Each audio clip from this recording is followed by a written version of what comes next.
If you opened an economics textbook today, you might think currencies are calm. Rational tools, defined by central banks, measured by exchange rates, and governed by clean mathematical models. You'd imagine a world where money is neutral, scientific, and obedient to policy. But currency has never been neutral. It has never been peaceful, and it has never obeyed. Behind every coin and banknote, behind every digital ledger and central bank mandate, lies a history soaked in conflict. Not the open kind fought with armies on battlefields, but a quieter, more enduring kind. A war where the weapons are valuation, credibility, scarcity, and trust. A war where the battlefield is the global economy itself. A war where nations fight not with soldiers, but with interest rates, exchange interventions, sanctions, and monetary illusions. This is the story of that worth a silent war of currency versus currency. And it began long before modern banks, long before economists, long before the idea of a national currency even existed. To understand how currencies became weapons, you must first understand what money really is. At its core, money is a shared narrative about value, enforced by trust. When that trust breaks, currencies collapse. When it grows, currencies conquer. And for most of human history, currencies fought not for stability, but for dominance. The earliest battlefields were not countries, but civilizations. The kingdoms of Mesopotamia, Egypt, India, and China all issued their own forms of currency grain receipts. Metal ingots, cowrie shells, stamped coins, and each one of these systems competed for influence across ancient trade routes. A merchant in Babylon could accept Egyptian gold, but only if he believed in the weight, purity, and political stability behind it. The exchange rate was not written down. It was negotiated through reputation. When the Lydians invented the first standardized coins, they introduced a new weapon: state-backed uniformity. Suddenly, a king's authority could be stamped directly onto a piece of metal. Currency became propaganda portable, metallic state-certified propaganda.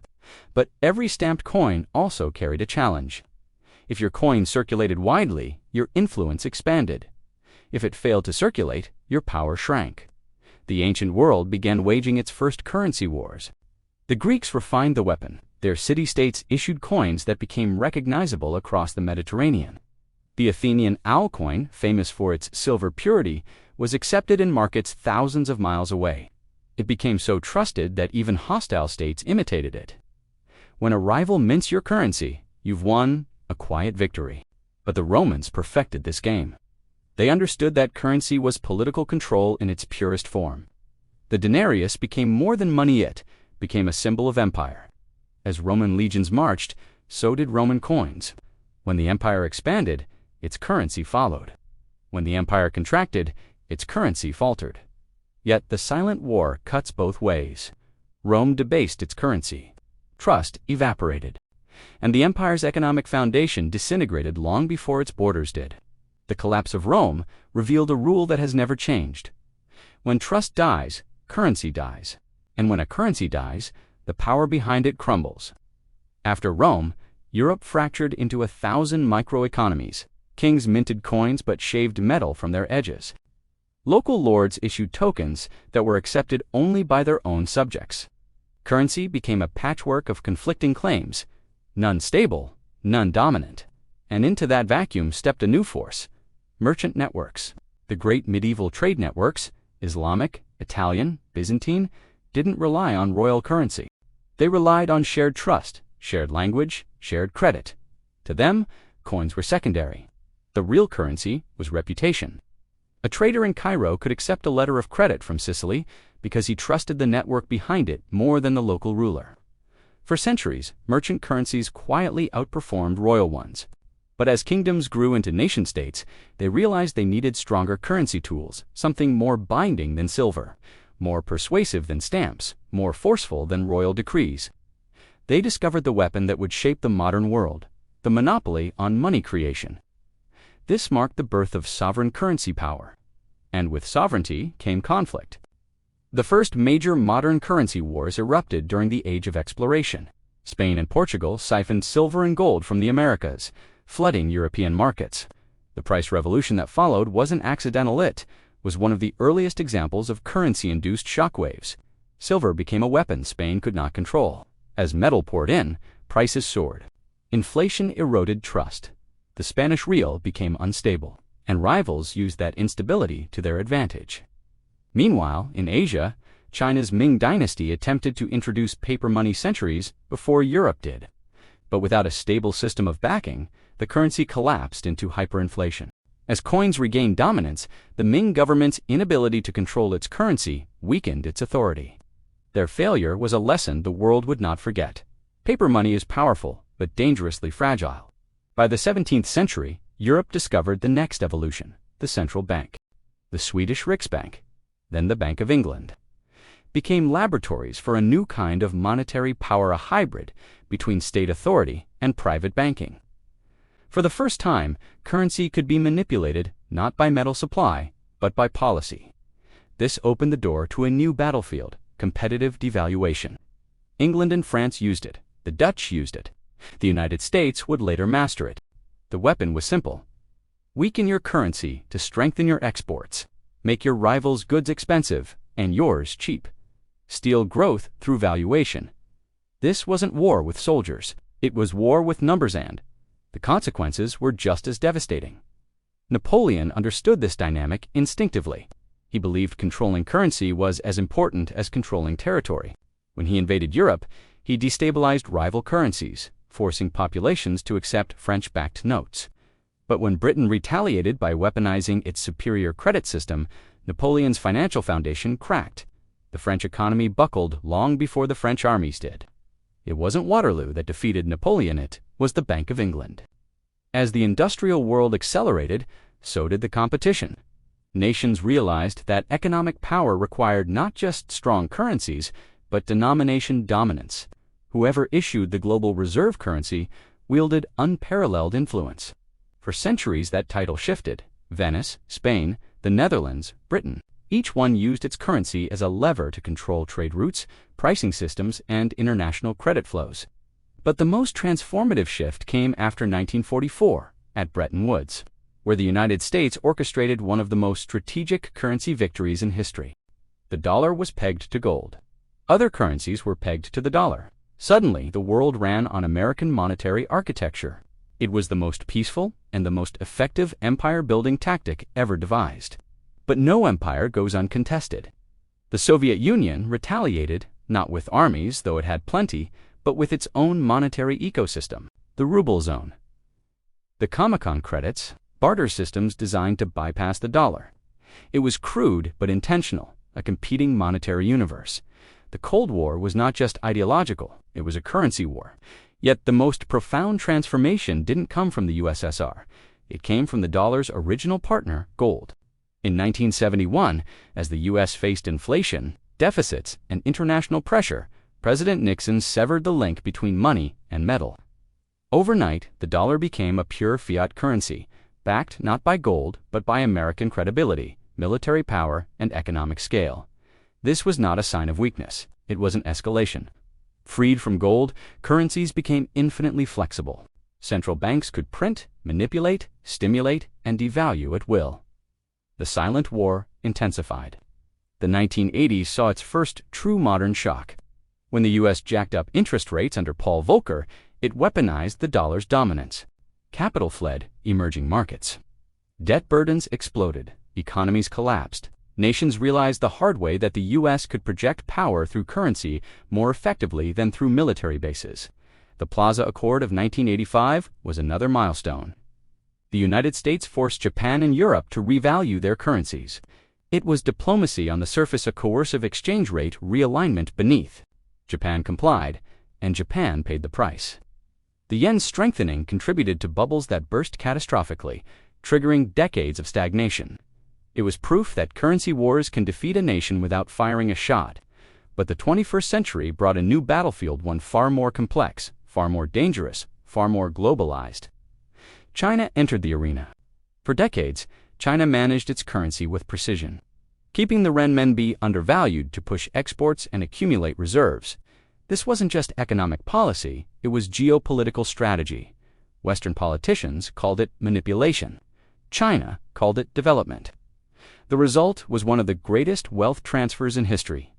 Factories moved, supply chains shifted, Entire industries were hollowed out, and foreign reserves piled up in Beijing's vaults.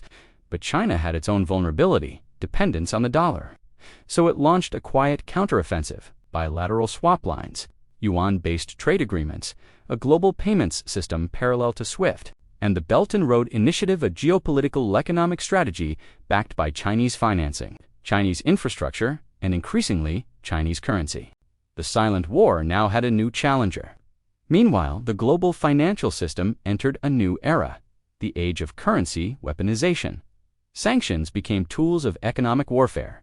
Frozen reserves became political punishment. Exclusion from dollar-based systems became the modern form of siege. When nations defied U.S. policy, they found themselves cut off from the dollar. Iran felt it, Russia felt it. Smaller nations felt it even harder.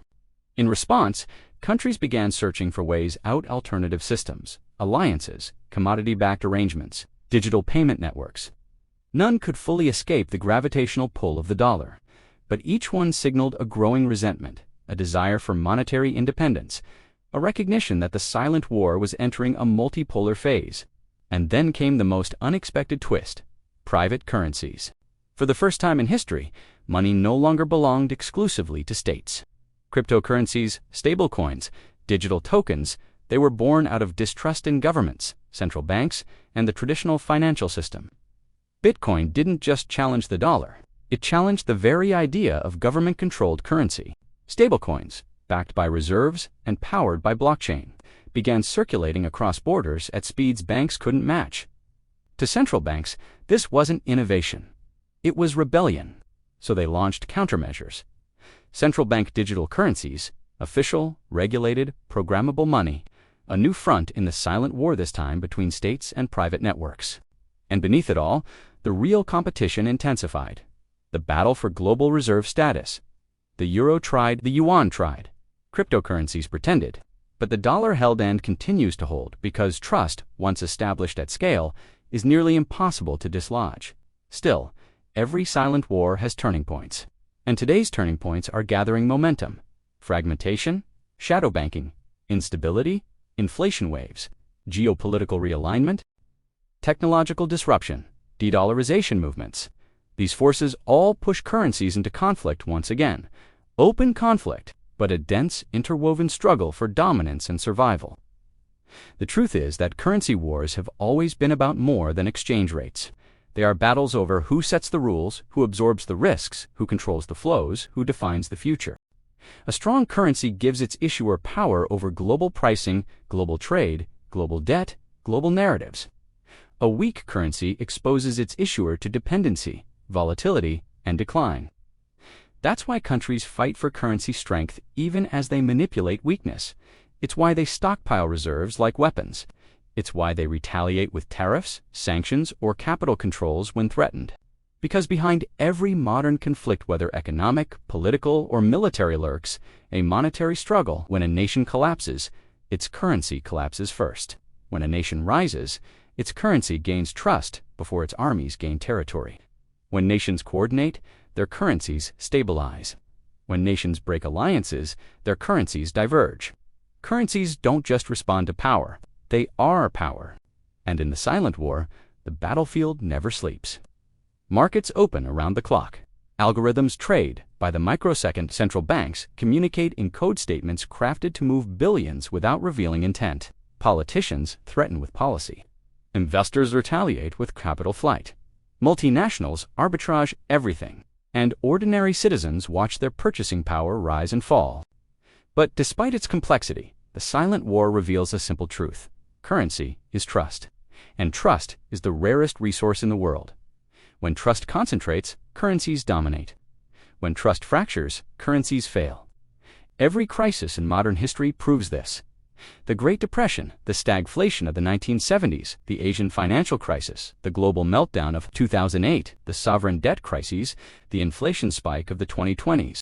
Currencies didn't just react to these events, they shaped them, accelerated them, amplified them. And the next crisis, whenever it comes, will be no different, because the silent war is not ending. It is evolving. We are entering an era where currency competition is more intense, more complex, and more consequential than ever. A multipolar world of competing reserve systems. digital currencies issued by states and corporations alike, geopolitical blocs weaponizing money, commodity-backed experiments returning, nations hedging against sanctions and financial coercion, and a global population losing faith in traditional institutions. The conflict that was once fought with silver purity and stamped coins is now fought with coordinated policy, algorithmic trading, and political leverage. But beneath the technology, beneath the institutions, beneath the global infrastructure, the same old dynamics persist. The world is still a battlefield of currencies, one struggling for acceptance, influence, and dominance. The war remains silent, but its consequences are deafening. Every time a currency rises, someone else's falls. Every time a nation strengthens its valuation, someone else pays the price. Every time trust flows in one direction, power flows with it.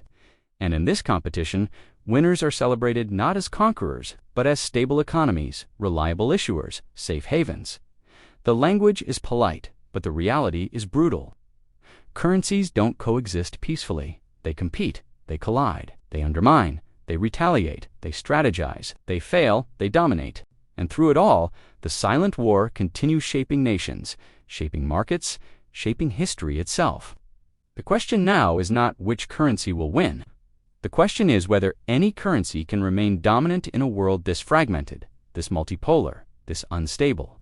Because, for the first time in centuries, the battlefield is shifting. For the first time in centuries, the future is unclear. For the first time in centuries, the silent war may produce not one victor, but many competing systems, none able to fully control trust, influence, or value. We like to imagine money as simple, but behind every exchange rate hides a struggle. Behind every policy hides an agenda. Behind every currency hides a power, and behind every global power stands a currency. That is the truth. History keeps whispering. Currency is not just a tool. It is a weapon. It is a symbol. It is a battlefield. And the war it wages never ends. Welcome to the silent war. The war of currency versus currency. The war that defines the modern world, quietly, relentlessly, invisibly. And if this gave you a new lens on how the world really works, remember, history has the answers. You just have to know where to look.